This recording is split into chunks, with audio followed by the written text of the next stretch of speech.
Just back from IT Nation Secure 2025 and right outside of Orlando. It was a great event.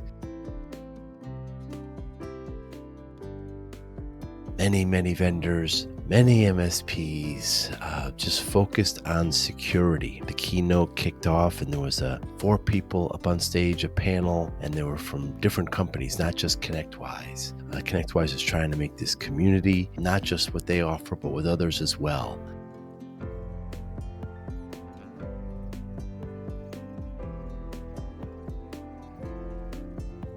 But the vendor hall was full. There was lots of great vendors. I was able to have 16 conversations with great guests right there at the resort. I had great guests, great guests.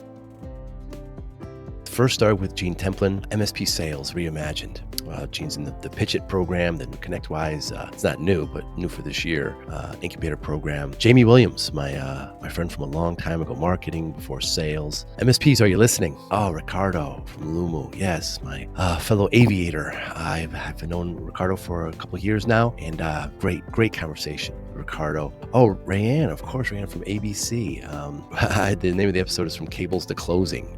Fascinating backstory to Rayanne and what she does now, also in the Pitch It program. Mike Estep from Blackpoint Cyber. Great story from MSP to vendor now. Blackpoint's a great security company, and it was a great conversation with Mike.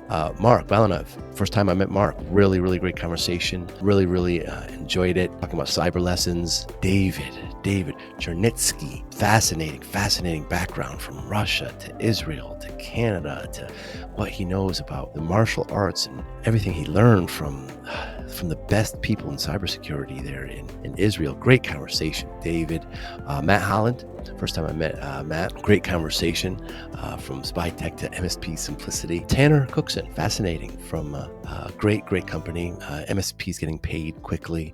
We talked about rowing, riding, and revenue. Tim Weber, cybersecurity firm now. He's a volunteer firefighter in Connecticut, my home state. Joel Cahill, great conversation with Joel. I've known Joel for quite a while now. First time we ever sat and talked like this. The episode's Cold Plunges, Hot Takes, and Cyber Strategy. But great conversation with Joel. Paul Lupo from Bitdefender.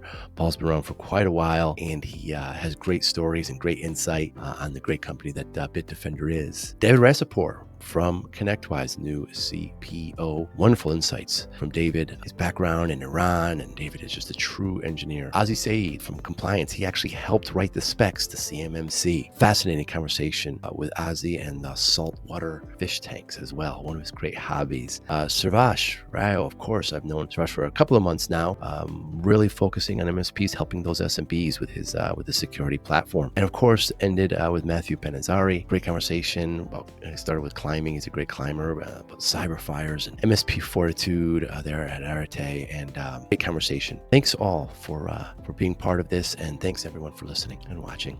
Hi, I'm Joey Pinz, and here's my 45-second introduction.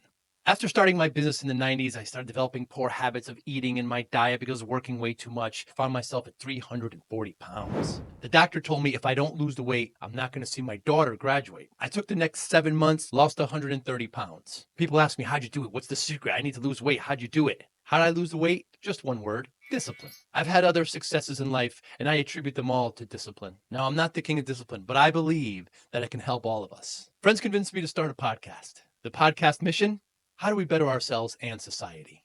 I talk to interesting people in health, fitness, sport, wellness, business, technology, science, art, and culture. And I eventually ask them how discipline plays a role in their life. Podcast vision: growth through learning from others. What are the benefits of a nice bath? What are the benefits of a nice bath? Yeah, why? Why are you doing it? Oh, the ice bath. I thought you said, what are the benefits of a nice bath? Oh, nice. I'm like, I was choking on a we can mint. start there. Ice bath. Well, an ice bath could be a nice bath, I guess. It's not meant for cleaning. Dude, so I do the ice bath before every workout now. And I don't know, man. Like Ice bath, workout, sauna? Yeah. And recovery has been so much faster. Right. Like so much faster. And I love it. When I get out of the ice bath, though, like it actually helps the warm up, because like everything that you're sore from yesterday's workout or 2 days ago workout, it's gone. Like your mobility improves so much. You're used to being cold and feeling like I'm really tight. Right. But like I'll get out and like I can squat deeper just right away. Wow. Like off the bat. It's really interesting. What temperature and for how long? It's usually 42 to 45 degrees for 4 minutes. So one song? Or Yeah, one song. Yeah. That's it. It's one song. Same song? Yeah, for a long time I actually did the exact same song. Yeah. Can I guess? You're not going to guess it. I assume it's something up tempo. No, man. I'm like zenned out. Barry Manilow. That'd be great though. I write the Really songs. getting in the mood. I Yeah, figure. right. Yeah, but I do love it. It's a weird experience. Like Yes. mentally, something goes on mentally. It It's does, just a weird doesn't it? experience. Yeah. Yeah, I've done it a couple of times. I don't have one. I assume you have one at your house. I've got it at my gym. Yeah. At your Yeah. gym, yeah, that is very nice. I've resorted to like last minute just being cold on the shower. At least it's something. It probably dips down, I don't know, 50s or something like that. But it feels, at the time, it's shocking. But when you turn it off, it feels freaking great. Yeah, it's wild when you get into water. Like you hop into a pool or something, and it's like 75. It feels really cold. Right. But like your mind gets into a different place when it's like 50 degrees or lower. Right. It's really strange. But there's more research coming out about it. I heard. And there's this concept of like brown fat. It's not like fat, but there's this concept of brown fat that actually Right. is like it's like a protector that starts to build up. But I think there's also, at least what I'm gathering, it feels like, that the vascular constriction and then expansion again is really helpful, because like it's at least it's widening the envelope of places in which your body can like operate. Amazing. And I think that's useful. Because all these studies of these Northern European that have been doing, they've been doing it for That's right. decades, or however long, and it's just the rate of cancer. I mean, everything is so low. Yeah. And then the sauna is not the opposite, but you do it post. You do I it do it after. post, yeah. Why? So far it seems like the increased blood flow is really helpful. And I'll do 15 minutes at 150 or something. I'm not crazy. I know some people go way crazy. Way Yeah, higher. they go to 200. Yeah, ridiculous. What's the difference, Joel, between wake surfing and wakeboarding? For me, it's about 20 years. Because wakeboarding I was willing to do when I was a bit younger. Wake surfing's a little less punishing. So wakeboarding, you're strapped in. Kind of like snowboarding behind the boat. Right. One ski or two? It's one board. One board. It's a sport. So you are sideways, not wake and you're skiing. using the wake to generate your to do jumps and flips. I've and done stuff. this. Yeah. Okay. So that's wakeboarding, where you're strapped into boots like on a snowboard. Wake surfing is taking a surfboard right behind the back of the boat. Whoa. Yeah. And you're not strapped in. You're not strapped It's in. a surfboard. It's a small surfboard. Yeah. And the surfboard doesn't have a sail on it. No. So you're holding You a rope. start out with the rope. You get up, and the boats are now made so that the wave is just killer, and you can just go. You just go It forever. creates the wave for you, and you ride that That's right. wave. Yeah. So I've got a 4-year-old son, and I'll get up with him on the board, and we'll surf it. Wow. And you drop the handle. You're just going. You don't even have to hold the handle. You drop the handle. It's killer. Yeah, it's so much fun. Wow. And is he actually on the board with you? Dude, he's standing right between my legs. He just holds onto my legs, and we're just surfing. It's so good. Oh, that sounds like fun. It's so good. Wow. I wasn't aware of this. Yeah, man. That's so fun. And you can't do this in the ocean. It's got to be in ponds, right? Well, so yeah, because you're using the boat's wake. So here in Orlando, where I grew up, and we've got lakes everywhere. Right. And so we've got a place on one of the lakes, and we just. Wow. It's so much fun, man. It's so much fun. Oh, man. Yeah, it keeps you young. I've known you for a while, and you've always been in really good shape. How old are you, Joel? I'm 41. Yeah. It doesn't surprise me. It doesn't surprise me that you do these things. You wrote something in your notes that I've been dying to ask you. You're interested in how role plays a life on our psyche and life behaviors. What's that? How money does? Yeah, how money does. I don't know what I said, but yeah. So there's this awesome author. I really appreciate his writings. A guy named Morgan Housel, and he wrote a book called The Psychology of Money, and it helped to kind of frame up stuff that I feel like I had like kind of thought about. When somebody like puts a label to something and tells you what that, like, oh, there's a term for this. You're like, yeah, that's what I've been feeling. That's what I've been thinking about, that kind of thing. Hits, My first job was, I was a trader for 10 years on Wall Street. And so, and I was trading currencies. So it's like, just, it's just money. That's it. Right. And so it just makes you think about it a lot. That's what you're doing all day long, and it's long days and all of that. But while I was there, I saw lots of people who would make lots of money, but their life didn't get better. Right. And very often it got worse. But oddly, they wouldn't give up the money to get back to the old life that they had. Right. It's a weird, addicting drug. And so now, since leaving Wall Street and coming back and kind of healing from that time when I was, I've been back in Florida for the last 10 years, it helps me to look back and understand what I saw there, because we all experience it in different ways. Just a lot of things in New York or in Wall Street are just accentuated. It's exaggerated. And so I got to see a lot in a short period of time. But we all have some relationship with money.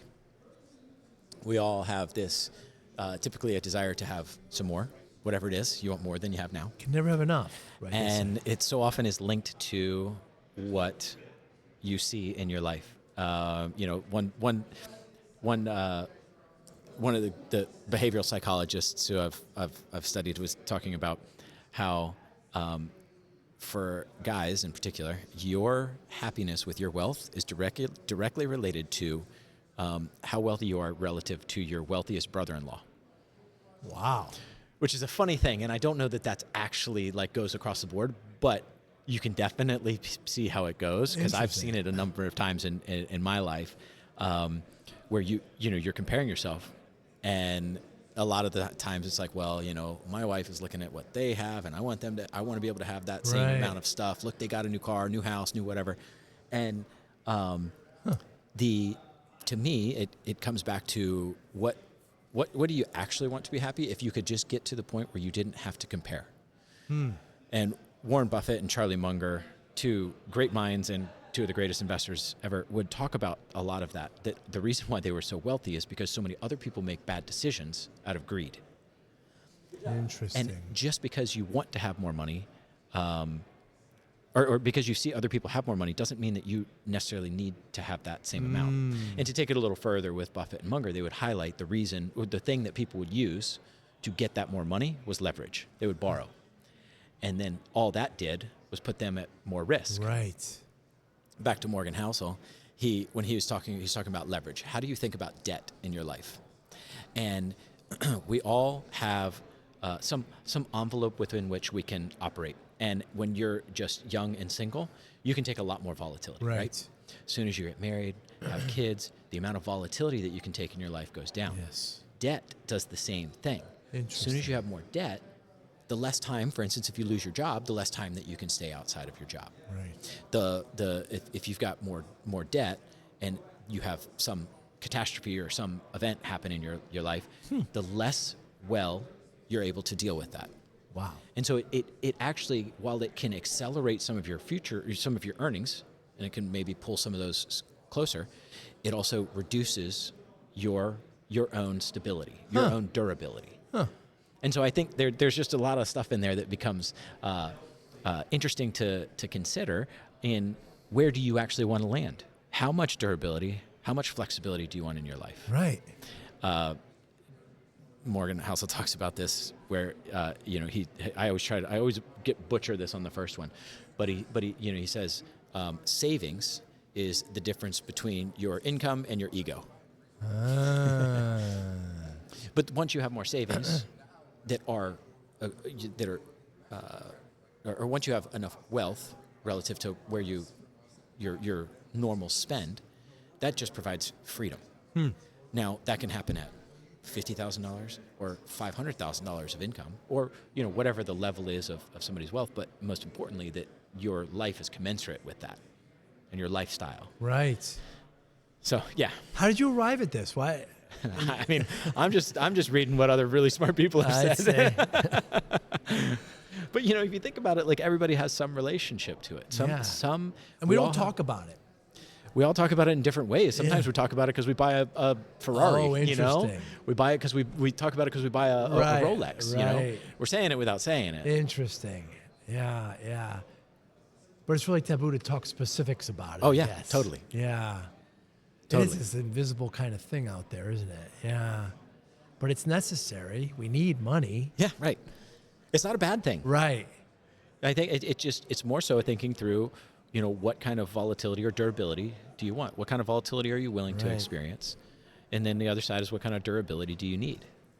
You know, it's pretty cool. You know, the more kids you have, the less volatility that you can experience. You've got things that you know have to come first, and you know. So, but yeah. So when you ask, like, you know, our relationship with money, it's wild, man. It's wild how much it is in everything. It is everywhere. You know, like you go back to the Bible, and you know we're aware, like everybody's aware that in the Bible they talk about money. Yes. But if you actually go in and look, like it is one of the most popular topics in the Bible, because it's also the thing that can ruin you. Right.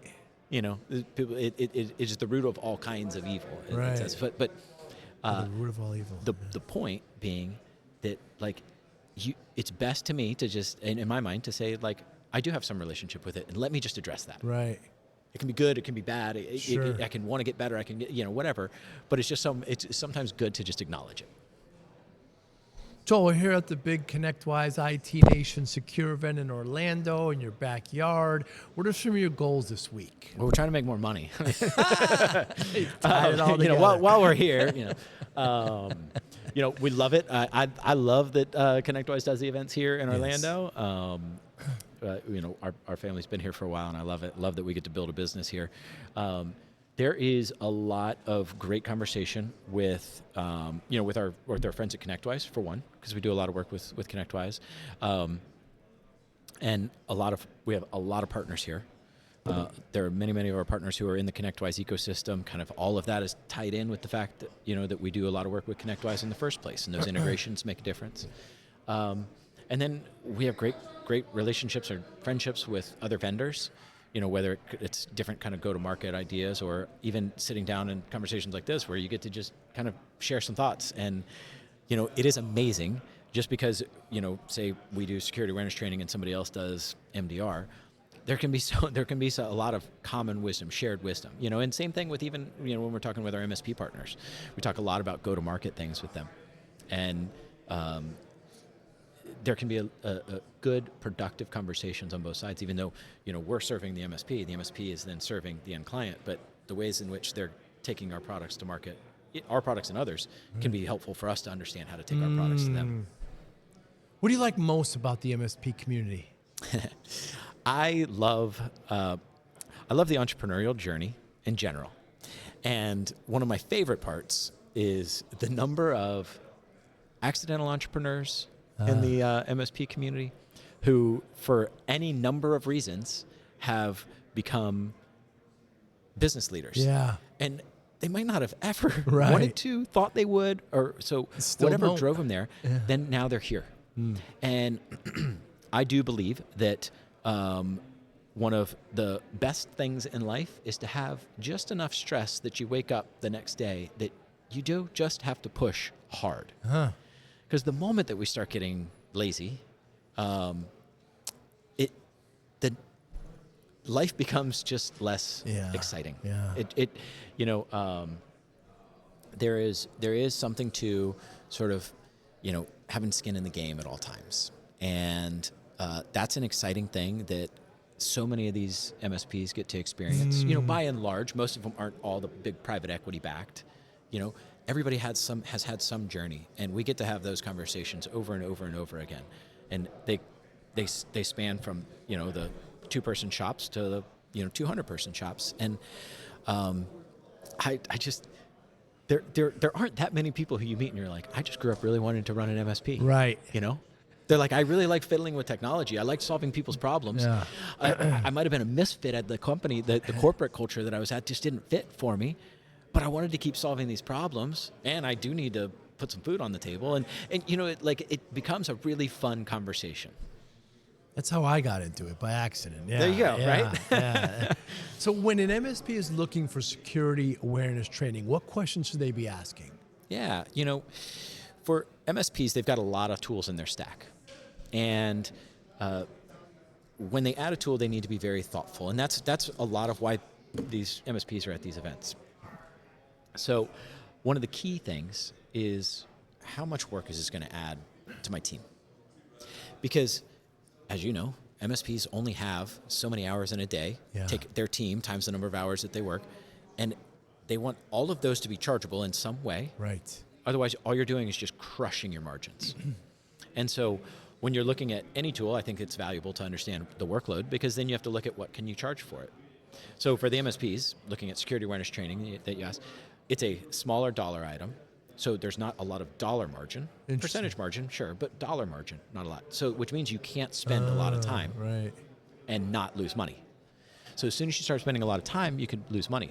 The next is that you need to be mindful of what compliance checkboxes you are either implicitly or explicitly actually granting to your clients in this.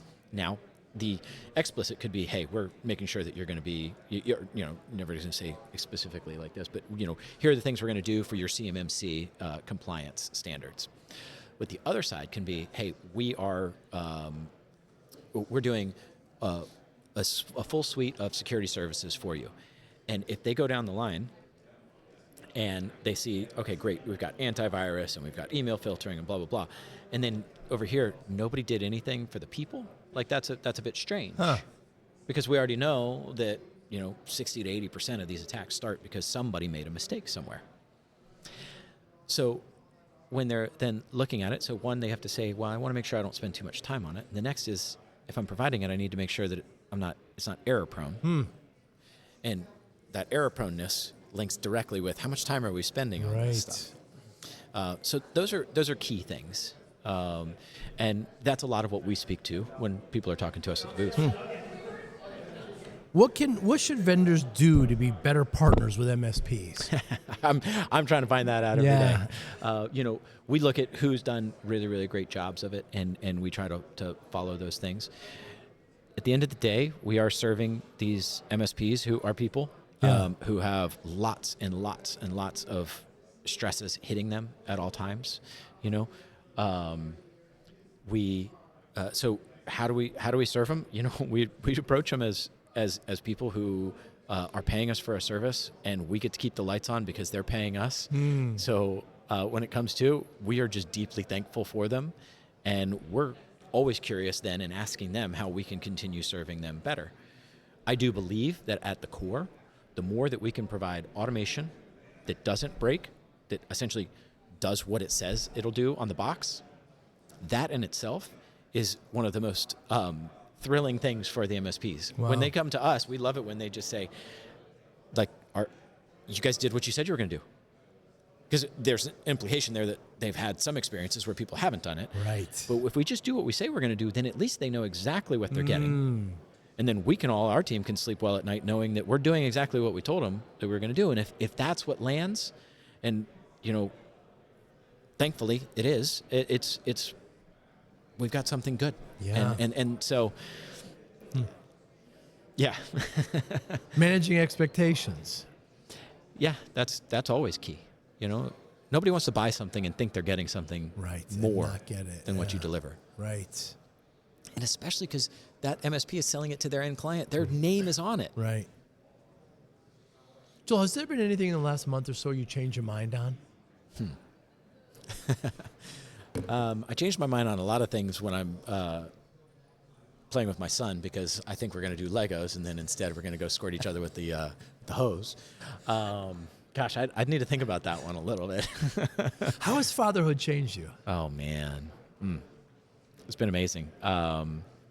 It is the best way to get outside of yourself. Yeah. It is the best way to break your own greed, your own selfishness, because it just doesn't work well together. And my son knows when I'm focused on him and when I'm focused on me or something else. And so I believe we are built in ways that we are blessed through service. We are, we become better by serving others, and building and leading a family for me is the highest and best use for me. Right. I remember thinking to myself, my daughter was about, I have two girls, two daughters, they're in their 20s now, but when she was about 3 or 4, I remember thinking to myself, well, I always knew I could love, but I didn't understand at which capacity I could. Yeah. That was the big, Oh, yeah. because she's part of me. As scary as that sounds, or as great as that sounds, That's right. she's got some of me in her, and your first child. Yeah. Yeah. I have certainly found that, and my friends with multiple kids say that your capacity to love does just increase. Yes. Yeah. Yeah, it's very different. It's very, very different. So I think I told you my story, and it goes along with this. So I started the MSP in the 90s. Were you in New York? No, you're younger. You were in New York when? In the 2000s? Yeah. Yeah, okay. So I was in New Haven, so just north there. So I started the MSP in the 90s, and I was working 14, 16-hour days. Joel, you were doing this on Wall Street. Those long days. I'm at the doctor's office, and she tells me that I'm at 340 pounds. Yeah. And she says, if you don't lose this weight, you're not going to see your daughter graduate. Yeah. Scared the life out of me. I'm driving home, punching the steering wheel. This is me. This is my pie hole. I can abuse myself all I want, but now I've got this family. Yeah. So I spent the next 6-7 months, lost about 120 pounds. And you that's can't amazing. you can't look at it as a finishing line, because many people gain the weight back. These are lifelong changes you have to make. Yeah, that's right. So when I tell people this story, I always, what's the secret? What'd you do? And there's no freaking secret, Joel. I say discipline. That's how I lost just it. some work, yeah, motivation, focus, willpower. How does discipline play a role in your life, Joel? Yeah. Man, I grew up fat. I was an overweight kid. Were you really? Oh, yeah. And, so some of the bullying and the mockery kind of helped, I think, to motivate me a little bit. But so much of that discipline comes back to now my son, now that I'm over 40 with a 4-year-old, and I'd love to have some more, we'll see. Yes. But is it comes down to longevity. That decisions now that there are things that can be fun right now, having a donut, having another beer, Sure. But you're like, well, I do pay for that. There is a cost, and I start to think much more about that, those trade-offs, which enforces some discipline. But in reality, I think having deciding that you're going to wake up in the morning and work out, Right. and have a buddy there who's going to make fun of you if he crushes you at the gym. That'll really help you. Some motivation, yeah. Because you're like, well, I actually do need to get good rest, and I actually do Yes. need to eat well, and I do need to hydrate. I think that those are helpful. There's a lot to me with that connects between building a business and exercise, because discipline is key in both of them. And to me, exercise is the highest and best value of it. Your health and longevity is key. But rather than thinking about it in a physique sense, because it's nice that you get to feel better and can move faster and look better, but like mental clarity is so profound. Yeah. And that is what then kind of feeds back into the clarity for decision making as we're building business and serving our customers. So you were an overweight child. Did you have a lot of discipline growing up in your house? We did, but my mom was always willing to buy some more Doritos for me. I see. Yeah, that happens. The people show their love in different ways. Right. Yeah. No, but I mean, it was my choice. I just at some point I realized like, this isn't how I want to live. Right. Yeah. Yeah. What motivates you, Joel? I am highly motivated to be in a mental and physical capacity to lead my family and serve my community and our business. All of those now just play huge roles in all that I'm doing. We've got having a young son does bring up all of those things that we were just discussing. I just got engaged. I'm going to get married soon, so I'm excited about that. so now I've got somebody else to take care of and serve. And, man, building this business has been one of the most fun journeys of my life, because like it's hard and you have so many things that just punch you in the face that you just don't expect. Right. But if I didn't have that kind of experience in life, I don't know. I don't feel like I'd feel as alive. Maybe that's my personality more so, Yeah. but it's probably a similar personality to a lot of people who tune into your podcast too. Right. So. It seems like, Joel, that you get comfortable with being uncomfortable. Yeah. I mean, taking an ice bath every morning, doing what you do, running a business, it's not easy. Yeah. Yeah. I think we all should get comfortable with being uncomfortable. I do think so.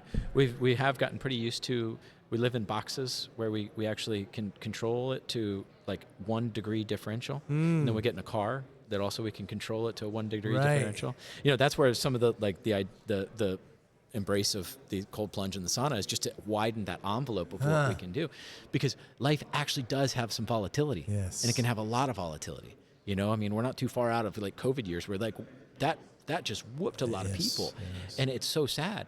And some people are better able to, ignoring setting aside the illness of it, but some people are better able to address and have more, are more robust against volatility. And essentially allowing that into your life on a regular basis provides you with a better footing when those things inevitably do come. And so to me, it's sort of, making it, I'd like to try to make myself harder to kill.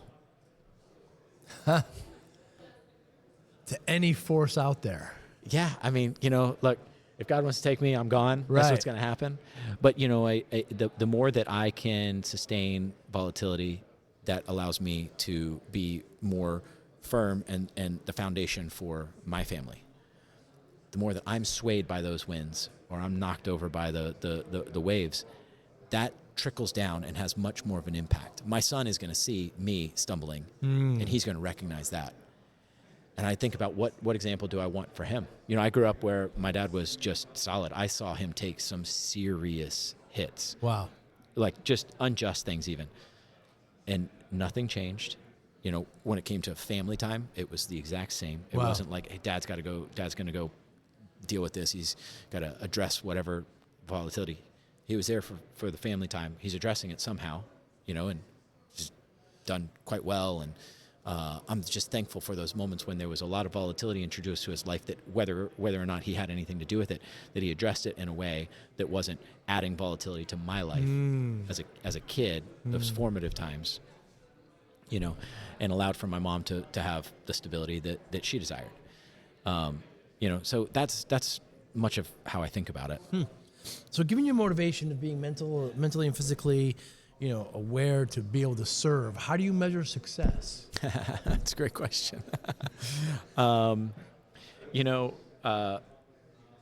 Success used to always just be a number, especially on Wall Street. What's your number? I mean, that was a common thing. Like when I was up there, so they were like, "What's your number?" Like, I don't know. What do you mean? Like, what my number? What? And the number was like, when would you just punch out and you quit? Wow. But I actually do measure success from a financial standpoint, and I know this is going to sound strange, but I actually measure it more on how much I am able to give. It's generally kind of a strange thing just to even like kind of jump into that topic, because I do believe that a lot of, like, giving is really best when it's private, But I actually set targets now for myself at the beginning of a year. Wow. For what I want to give. Interesting. And then I now have like lifetime goals of what I want to give. I have never not been blessed from giving. It's been hard at times, but I have never not been blessed by it. And, there's obviously some spiritual connotation to that, Sure. that I think anybody would pick up on. And I'd love to dive into all of that. But, that was so much of what success was to me, always was money, and rethinking it more about what I can give. Because I think there was something on your site about, generosity. And, yes. And I think that's it's wildly important. Like setting aside even what you're giving to, but it's the fact that you're doing something that the fruits of your labor then you're handing to somebody else. And there's a lot of value to that. You know, you go back into the Bible and there's the concept of the tithe, and that's a lot of where we come in Western civilization. We always have this mindset of, you know, of giving, and so I've learned a lot from that. But what does success look like, man? If I get to have a happy, successful marriage and get to have some kids, and they grow up to be happy and healthy, and we're able to build a business that serves employees in a way that they have a comfortable, great place to work, then I've done it. Like the richest man on earth. Absolutely. Yeah. Joel, thank you so much for your time. Yeah, man. I've man, known you that's for great. A few years. It's nice getting to know you even more. So if anybody's Same. listening, watching, they want to get in touch with you, how do they do it? Yeah, I am on LinkedIn. I'm not there that much, but otherwise, you know, you can hit me at via email is usually the best. It's just joel@infimasec.com. So Joel@infimasec.com, and it's Joel Cahill, Cahill on LinkedIn. yes, sir. Joel, thanks so much, man. Thank you for listening and or viewing Joey Pinz Discipline Conversations. Please share this episode with one or two of your friends who you think may benefit from the episode. Our website, www.joeypins.com. There you'll find lots of resources and you could join our mailing list. Please follow us on all our social media, Instagram, Twitter, and Facebook. Podcast information, the video version of our podcast is on YouTube. Please subscribe. Audio is on all major podcasting platforms. Please follow them. And if you like it, please consider giving 5-star rating. Would really appreciate that. Thank you again for listening or watching Joey Pinz Discipline Conversations.